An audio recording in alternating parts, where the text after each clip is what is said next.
அன்பு தமிழ் நேயர் நெஞ்சங்களுக்கு நெஞ்சார்ந்த திருக்குறள் வணக்கங்களை தெரிவித்துக் கொள்வது உங்கள் அன்பு தோழன் பா மூவேந்திர பாண்டியன். இன்றைய தினம் நாளொரு திருக்குறள் வரிசைக்காக பொருட்பாலில் 49வது அதிகாரமாக உள்ள காலம் அறிதல் என்ற அதிகார தலைப்பின் கீழ் அமையப்பெற்ற 481வது திருக்குறளை இன்று நாம் காணப்போகின்றோம். காலம் அறிதல் என்பதற்கு வெல்லும் காலத்தினை அறிந்து செயல்படுதல் என்ற பொருளில் இந்த தலைப்பினை வான்புகழ் கொண்ட வள்ளுவன் வகுத்தமைத்துள்ளான்.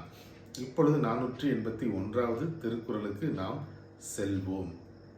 பகல் வெல்லும் கூகையை காக்கை இகல் வெல்லும் வேந்தற்கு வேண்டும் பொழுது.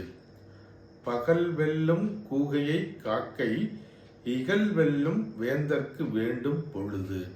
இத்திருக்குறளுக்கான பொருள் என்னவென்பதை இப்போது நாம் காண்போம். பகலில் தன்னை விட வலிமை பொருந்திய கோட்டானை காக்கை வென்றுவிடும்.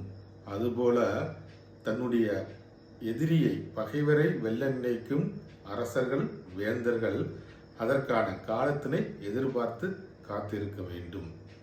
மீண்டும் பொருள், பகலில் தன்னை விட வலிமை பொருந்திய கோட்டானை காக்கை எளிதாக வென்றுவிடும்.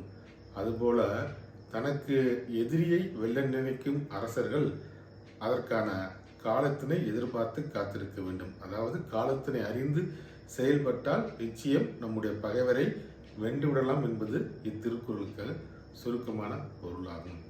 வள்ளுவரின் வழியினை பின்பற்றினால் நாம் வாழ்வில் நிச்சயம் சிகரம் தொடலாம். வாழ்க தமிழ், வளர்க தமிழ்நாடு. நன்றி, வணக்கம்.